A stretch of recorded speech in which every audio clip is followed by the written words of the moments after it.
Well, update 1.6.5 has finally dropped, and along it came a lot of goodies. Now, yes, that's right, you see it, I do have an SS Gear Nashir Scepter, and how did I get it? Well, I spent $155 on that value pack there to go and get 60 of those cubes. But we'll talk about the whole SS Gear in a minute here, but the first thing I want to say is go over to your pets tab, and what you want to do in here is probably some of the lower ones like your commons, your greats, your rares, all those ones that you could possibly take up to level 100, start pulling some levels off of these things and go through each one, see if you can take it to 100, and if you can, click that little pet synthesis button down below. That'll allow that pet or whatever rarity that was to go and turn into the next higher rarity. But if you have been playing this game for a while, don't think you're done there with just pressing it once, because you can go and click on that numerous times for the same pet and go and synthesize a whole bunch of these. And where I didn't do it on the actual gray ones there, for some reason I didn't have enough of those, I was able to go through the greens, the blues, the purples, and got myself a whole ton of yellows. I know it's not proper terminology to say it that way, but it works a lot easier in my head. Once you have those done, I would say head over to your brands and heroes. And now as you can see on my Knight of the End here, we have a polarization level of 1, which is going to give a final damage reduction of 0.5%. The other one I was actually able to do too, I believe it was the Dwarf Gunner here. You could see attack plus 3%. So once you take one of these up to Mythic plus 2, you can actually go and click that button and use more shards. So it won't go to Mythic plus 3, but it's all about having these polarizations on it. It's not really necessary to do it on the ones that you don't have slotted, even though you will get polarizations. Those will only work when they're slotted. But on another note, if you do have one of these at a high rarity and you can get a good amount of polarizations on it, might be something you want to slot in. The other thing that we're going to be having an overflow is on our collectibles. And what I would say on this is go to your sets and go to one of those first ones, which is going to be the blue ones, the rares, and see if you can go and max one of those things out. That'll then allow you to go down to the fragment conversion and take any extra ones that you have inside there and convert it into these fragment shards. Or I should say ancient fragments. Once again, terminology. But as much as you want to go in and buy all those nice shiny reds, I'd say come down here to the meteoric iron and buy as much as you can of that. Then go to the next rare one, upgrade that as high as you can, do the fragments, and keep on working your way up to go and take some of these lesser, easier ones to go and get up to max stars. I did this earlier, it was kind of a nice easy way to go and get some extra bonus CP in there, not to mention the perks from having these collectibles. So we did kind of go and show the new mount in yesterday's video. You can see it here, and you can go in your own transformation page and look at that, or look at the awakening. But we also got a new artifact too, and I'm pretty sure this is going to be the one that is set to be used for Raphael. They kind of said, oh, Raphael's getting a new weapon. Pretty sure that this is going to be it here. Not sure if this is going to be coming from the fishing event or if it's going to be in that martial arts one, but either way, we got ourselves a new artifact along with that new mount. Now back to the SS gear, we do have the Nashirs here, and I went for this one just because it was going to be the easiest to keep my build. Now I had to go and move a whole bunch of things around. But in order to go and get one of these things, we now go to the workshop, go down to the equipment, and then select the piece of gear that you want, and then you'll have to go and sacrifice either a legendary or a mythic. The mythic will give you both the immortal stat there and the mythic stat, where the legendary will just give you the legendary.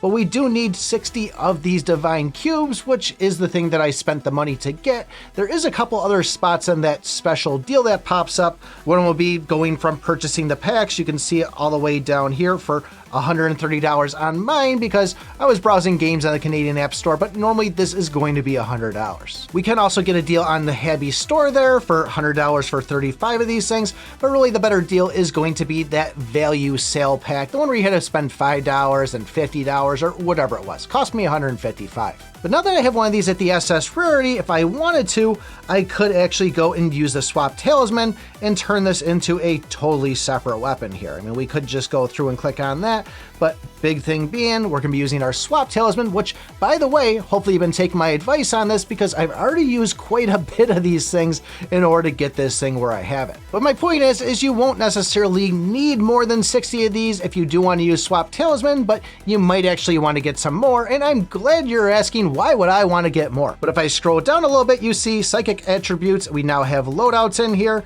And if we click on the little thing next to it, you can see this is where we can go and refine it and go and roll some stats on this. Similar to the pet builds there, depending on how many times you roll on this, will increase the level, meaning you'll have better chances of getting those immortal stats. But you didn't hear wrong, I said I used up a bunch of those swap talismans, and one of the things we can do now is going over to our actual treasure collection here where we have all of our arcanas, and you can now go in and say, hey, I want to go and downgrade one of these or dismantle one, and that'll go and give you the telescopes back. This is actually what I did for both the Reaper Staff and then actually the Sky Splitter. I had two separate weapons I was building at the same time, so I was happy to go in, and now we have our Nashir one sitting up here at 7 stars. I think I'm pretty close to being able to take it to 8, but I kind of burned up all that meteoric iron. Just keep in mind that going and doing this will remove all the star levels and remove that Arcana altogether. And as you can see, I no longer have the Sky Splitter or the Reaper Staff Arcanas anymore. And that really comes down to the point, if you wanted to, you could even go through on some of these other ones and just kind of work your way back to going and getting 10 telescopes. But all at the cost of a swap talisman. You'll now find that there's no swapping between one Arcana to the other. It will be dismantling and then putting those telescopes into the other. And in order to do so, you would have to go up to the exchange shop here, go down to the Equipment Treasure Exchange, and that's where you can go and buy more of those telescopes. I am almost tempted to kind of go and pull it off the Whisperer and that Dragon Breath there. Even if I do go and take it up to that rarity, when it comes to the Arcana, I'm going to want to pull all the other ones off the one I'm using already to swap it on there. So it would only make sense to get those extra 20 telescopes once I get enough of those swap talisman. But the big old question, how good is this SS gear? Well, with this Nasir, I did go and take it before run on the guild boss. And I think I did like 174 trillion, turned this thing into it. And then I was doing 312 trillion. That was at matching Arcana star levels on it too, so there really wasn't a big difference in it. But the one thing that I did notice is I grabbed a combo mastery, and with the Nasir, it seemed like I was doing almost double the combo hits in it than I was with the actual Reaper Staff. Still, it feels stronger even if I'm not grabbing that combo mastery, and I'm still pretty much getting wrecked inside the arena in the fact that I'm not running an icy bubble. One of the big things people have been talking about is the rage seems to be a little bit weirder now after this update, where it doesn't seem like when your rage meter is being filled, it's not going and releasing right away, making it where it's a little bit more tough to kind of have those back-to-back rages. They also did go and adjust the mainline chapters there. A lot of people saying now it's a lot harder, where it was supposed to make it easier. And they did say that they went in and adjusted Raphael's skills there to go and make him a little bit more better to use. But as far as getting those divine cubes, it looks like that martial arts is going to be dropping on Saturday night, for me at least. Check your calendar there. And we still have the fishing event coming the day after. Still no idea how many of these cubes we're going to be getting from it. Hopefully they're at least throwing out 60 so people can kind of test and have fun with this. I think if it's not possible to get that without at least ranking high or spending money, that's going to upset a lot of people. But overall, there's still some bugs in this game, and as we can expect with any update, hopefully they'll get fixed soon.